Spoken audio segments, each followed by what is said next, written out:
वृंदावन ठाकुर जी का इष्ट है। क्यों?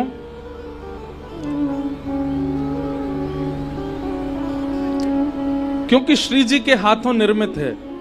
बहुत ध्यान से पीछे वाले सुनो, आगे वाले तो अभी आके बैठ रहे हैं, आप ही लोग सुनो कथा। वृंदावन ठाकुर जी का इष्ट है।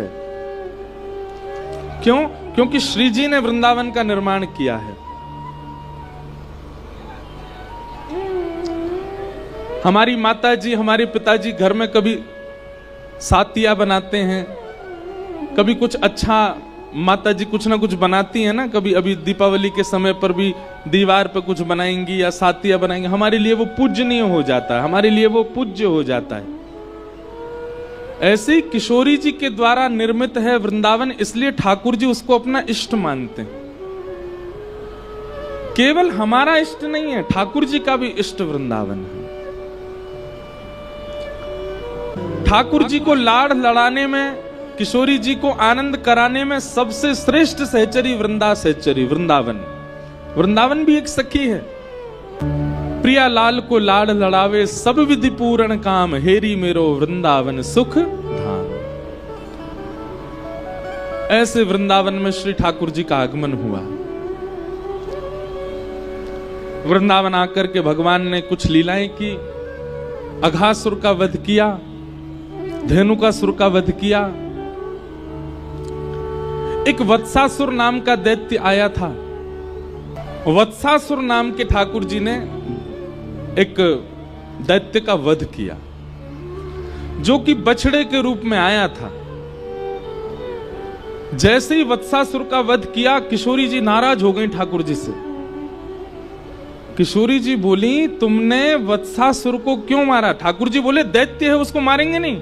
बोले, भले ही दैत्य था, लेकिन वो बछड़े के रूप में था, गैया के रूप में था, आपने उसको क्यों मारा?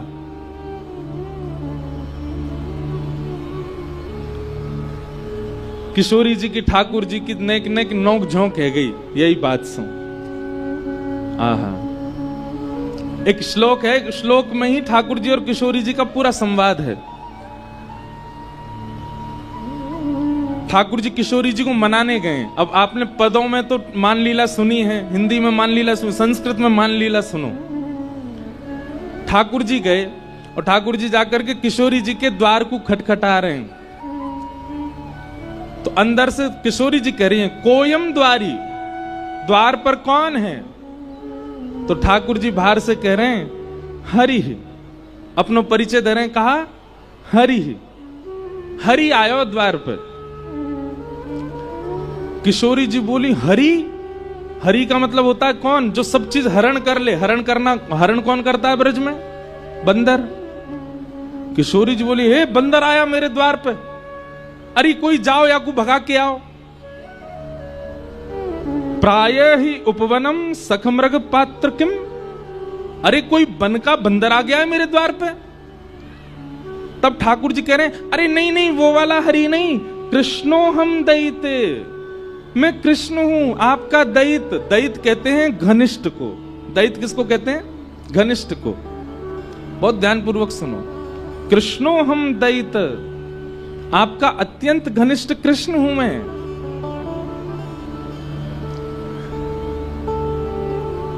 किशोरी जी ने जैसे सुनी कृष्ण आया है। अब कृष्ण का मतलब क्या होता है? कृष्ण का मतलब होता है काला। किशोरी जी बोली, अरे गोपी, लाल बंदर नहीं, कारो बंदर आयो द्वार पे, भगा के आओ याकू। हरि नहीं आयो है, कृष्ण हरि आयो है, मतलब कारो बंदर या लंगूर आ गयो द्वार पे। कृष्णो हम दैते। श्री जी बोली, विभेमी नितराम कृष्णात अहम बानरात। अरे काला बंदर आया गोपी, भगा के आओ। लंगूर बंदर तो गोरे बंदर थे, ज्यादा खतरनाक रहे, या को भगा के आओ। ठाकुर जी बोले, अरे नहीं नहीं श्री जी, राधे हम मधुसूदनो। हे श्यामाजू, मैं आया हूं मधुसूदन। किशोरी जी बोली, ओहो ब्रजलताम तमेहि पुष्पान निविताम। अरे सखी देखो तो द्वार पर लगता है मधुमक्खी आई है। अरे द्वार मत खोलियो, भीतर आके दस देगी, लग जाएगी मेरे। ये पूरे ब्रज बीथीन के ब्रज रसन को चखवे वाली मधुमक्खी आई है, ये भौरा आया है द्वार पे, इसको भीतर मत आने देना। ठाकुर जी हर प्रकार से हाथ जोड़ रहे हैं, पाम जोड़ रहे हैं, अपने सब बात बता रहे। ठाकुर जी मूड पकड़ के बेटे कहा बताऊं, हरि बताऊं तो बंदर सुने, कृष्ण बताऊं तो कारो बंदर, मधुसूदन बताऊं तो यूं सोच रही है कि मैं मधुहार हूं, मैं मधुमक्खी हूं।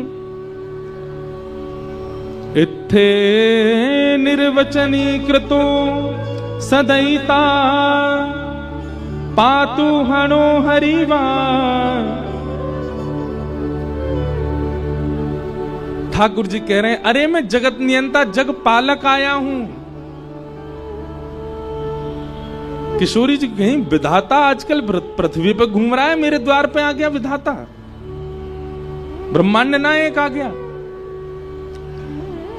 किसी भी कारण से श्री जी द्वार नहीं खोल रही हैं। ठाकुर जी समझ गए, मान कर रही हैं, रूठ गई हैं मोसों।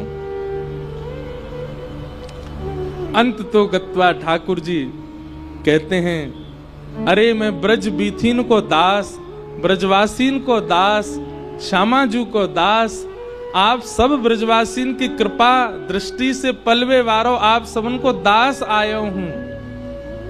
तब श्री जी बोले ओहो नंद नंदन कृष्ण आए हैं क्या? बोले हाँ ये है हमारा परिचय। बोले पहले बताना चाहिए हो कि ब्रज के दास आए हैं, ब्रजवासीन के दास आए हैं। जब अपने आप को सबन को दास बतायो तब किशोरी जी ने द्वार खोलो, कहो क्या बात है? बोले श्री जी क्षमा कर दो ना, हमसे अपराध है क्यों? किशोरी जी बोली अपराध नहीं, आपने वत्सासुर को क्यों मारा? वो बछड़ा बन के आया था। ठाकुर जी बोले आप बताओ मैं कहां करूं, कैसे मेरा अपराध दूर होएगा? श्री जी बोली अब तो एक ही उपाय है। बोले कहा? अपने हाथन के श्रम से, अपने शरीर के श्रम से एक कुंड प्रकट करो, वहां में स्नान करो, और वहां में जब आप स्नान करोगे तब पाप निवृत्त होगे, तब मैं आपको स्वीकार करूंगी। ठाकुर जी ने सुंदर कुंड को निर्माण किया। रोज जाते जा करके महाराज कभी बता में ठाकुर जी ने अपने कंगन से, कभी कह में पाम के अंगूठा से छिद्र से खोदनो प्रारंभ कियो, एक सुंदर कुंड को निर्माण कियो, वहां में जल को स्रोत प्रकट है, वही है कृष्ण कुंड। ठाकुर जी ने उसने स्नान किया। ठाकुर जी स्नान करके गए, श्री जी से जाके बोले मैंने कुंड भी प्रकट कर दियो, स्नान भी कर लियो, अब तुम वो कुछ स्वीकार कर लो।